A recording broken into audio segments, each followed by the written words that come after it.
Hey everybody, Mark Dolfini, landlord coach. So the Senate approved a $2 trillion stimulus package. So what does that mean for you? Well, I'm going to talk about that here for just a few minutes, and hopefully I don't get too complicated on it. Now, I'm going to tell you right now, a lot of this information is changing. It's still got to be voted on by the House. The president did say that he would sign it. I think there's a lot of really, really good wins in here for lots of different reasons. I'm going to try to get into that really quickly. I do expect it to be signed, and this is coming from the National Association of Residential Property Managers. So I want to give the credit to where credit is due, and I'm basically going to be reading it straight from the way that they said it because I think it was so well worded. So if you're a property manager, I would give NARPM some love because they are truly looking out for you and making sure that you can continue to operate in this environment. But this does include, for those of you who are property owners as well, or just small business owners. I mean, there's just some really good stuff in here. So without any delay, I'm going to get into this. So the first thing was small business support, and that is they basically are allocating $350 billion to the SBA. The loan program, and basically, if you're not really sure what that is, it's not the government loaning you money as much as it's a loan guarantee, from what I understand back in my banking days. So you would basically, you're going to have to go through a bunch of hoops to jump. I mean, it moves at the speed of government, which we all know what that's like. So it's not going to be a quick process. I've already talked to some people who have emailed the SBA. They said they'd be back with them in 24 hours or 48 hours, and 4 days later they still hadn't heard anything. So then they called them and then sat on hold for an hour. So there will be significant hoops to jump through, especially as this continues to gain popularity and people know what to be looking for. But that is something that's going to happen. So I do think that will be worth it. And businesses of 500 employees or fewer will get up to $10 million towards mortgage interest, rents, utilities, and payroll costs, and some of it may be even forgivable. So I don't know many more details than that. I'm just trying to get this out to you, but it is a win. Simply go to sba.gov, start the process. I believe it will be better to get started sooner than later just because, again, I think they're trying to work through that, and if nothing else, it's not bad to have a job at the SBA because you sure have job security right now. So that's kind of how I understand it, though. It's basically a loan guarantee program. Then once you get approved, then you go to a bank that will take that loan, make that loan for you, and then you basically get an SBA guarantee. So from what I understand, the loan terms are very, very agreeable. I mean, up to 30 years with very low interest rates and very low payments. So that's a really, really good thing for lots of people. The next thing will be support for self-employed and independent contractors.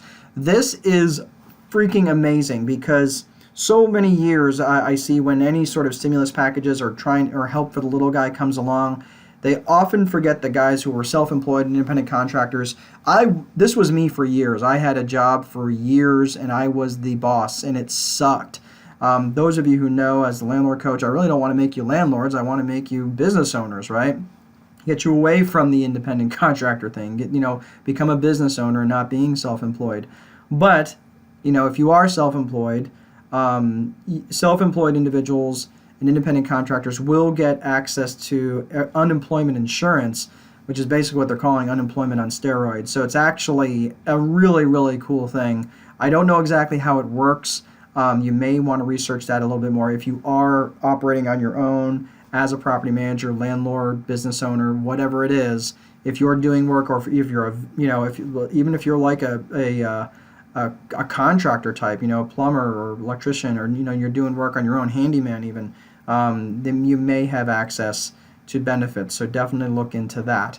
Of course, the bill's not passed yet, but it is expected to pass the House now that it's out of the Senate, and the President is expected to sign it. This is something that makes so much freaking sense to me. The Payroll Tax Deferral, it defers the employer portion of the Social Security payroll taxes. It would be great if the states and counties followed suit on something like this, so that way the payroll taxes are just freaking wiped out. But half of it's not that they're just deferring it. They're not forgiving it, which is just fine. But half is due at the end of December of next year, 2021, and the other half will be due at the end of 2022. So they're kicking the can down the road quite a ways, which is nice. So I don't know how long the deferral will go for.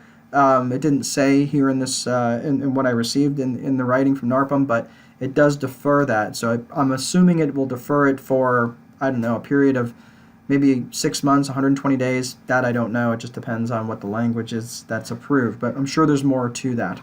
The one thing that the tax credits for wages paid, I do. This gets a little complicated. I don't want to kind of go through all the details of this, but this is definitely something to go through with your CPA. But a refundable tax credit for 50% of the wages paid by employers to employees during the crisis whose operations were either fully or partially suspended due to a COVID-19 related shutdown order, or the gross receipts declined more than 50% when compared to the same quarter in the prior year. So basically, if you got impacted significantly by COVID-19, the credit is provided for the first $10,000 of compensation, which would include health benefits, which makes so much freaking sense, and that's paid to an eligible employee. So you actually do have to pay it out, but you do get a tax credit for the wages that you do pay.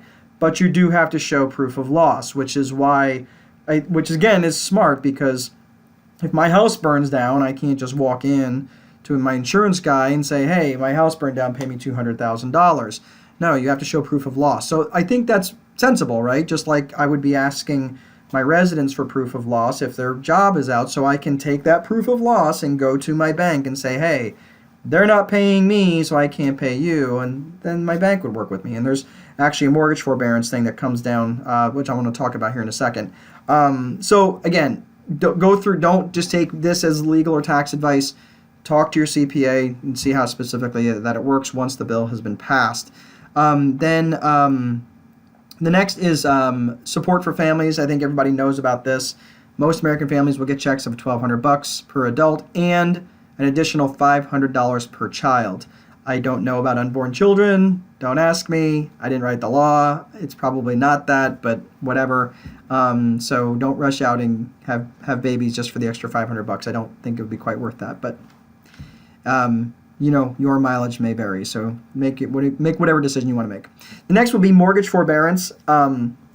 It prohibits foreclosures on all federally backed mortgage loans from 1 units up to 4 units. So if you have a federally backed mortgage loan, if you've got, even if it's an investment property, for a 60-day period, which begins on March 18th. So it provides up to 400.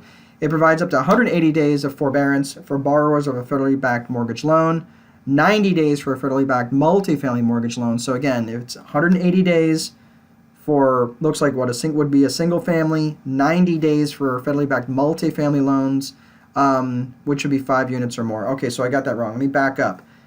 Provides up to 180 days of forbearance for borrowers of a federally backed mortgage loan.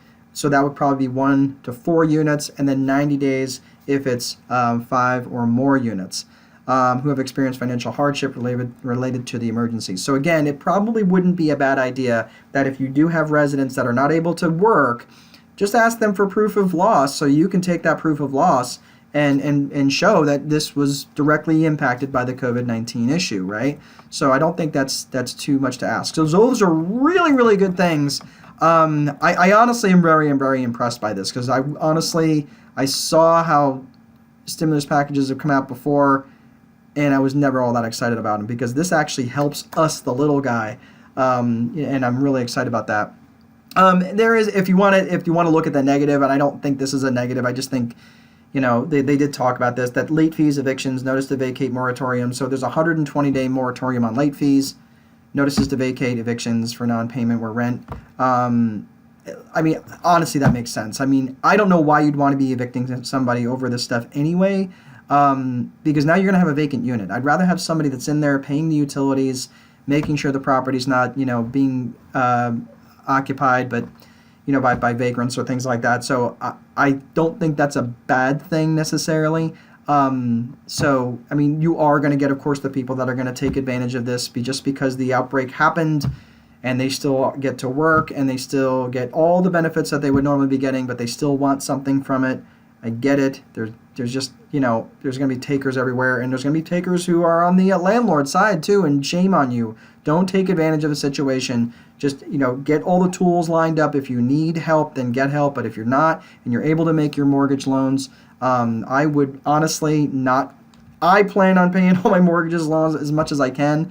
I'm not particularly over leveraged. I mean, I do have probably more debt than I want to, but because I crawled out of the hole I did in 2009, I've been taking the last 10 years and basically paying down as much debt as I possibly can because I am very debt averse. And for all those people who are saying that I was foolish for the last 3 years to be hoarding cash and trying to pay down debt, they didn't understand me. Maybe now you understand. And I'm not trying to say I told you so, but this is the sort of stuff that comes along that you can't plan for. And if you're over leveraged, this is the sort of stuff that you just not going to be able to weather the storm, even with government help. So again, the best thing you can do right now is try to circle the wagons. Have conversations with your bankers. I've been through this. I would highly recommend you're talking to your bankers, your creditors, your vendors. Have the conversations and just and work your tail off. Get real creative. Find ways to make it happen. You can get through this. I promise. It may not be as bad as you think, but it is going to take a little bit of effort on your part and some cutting on things that maybe you just didn't plan on. You can get through it, but it's going to take some sacrifice on your end. There is another additional restriction, if you want to look at it as a negative, on owners who did get a forbearance on a federally backed multifamily mortgage loan. That's on you. I mean, go ahead and research that on your own. So if you got a forbearance, you can't do certain late fees and things like this. But all in all, this freaking thing is a win for the economy. I'm not super grateful. I'm not super excited about us taking on another $2 trillion in debt, but what's another $2 trillion? It seems like everybody's just kind of thinking that it's just going to be another thing. But if there was one, thing that I would say is, you are going to have to look out there, whether you're a landlord, property manager, whatever it is that you're doing, or you become an accidental landlord because you end up moving to find a job and you don't want to sell the property that you're in and you become this landlord. You're going to have to look at relaxing some of your renting standards. I don't know what that looks like. I'm not saying what they should be at this point in time, but I'm just saying, 120, 180 days from now, you're going to have a population of people that went through a really, really crappy time, and it's going to take some people years to dig out of this. What I'm saying to you is you need to be prepared for that in your underwriting standards when you're looking at them through things that may be no fault of their own. You may have to have a COVID-19 exception on your box to be checked on your rental application for probably the next year or so. Something to consider. I'm not going to tell you what that is. Again, your mileage may vary, but I'm just saying you have to look at that because there are some there's some real world hurt going on right now, and it may last for a while. Okay. But that's all I have right now. Once again, I want to give a plug to NARPM, the National Association of Residential Property Managers, for putting this out. I'm sure that there's other stuff in the bill that is maybe added once it gets to the House. Hopefully, it's not changed or amended, but the president did say he would sign it in its current form. So that's all I have. Hopefully, again, let's pray that this is going to be done. I know a lot of people are under a stay-at-home order for at least the first part of April, but unfortunately we're still looking in many parts of the country that the virus is still spreading. It's still increasing at an increasing rate, and that's not necessarily a good thing right now. So healthcare workers right now, I know that there's a shortage of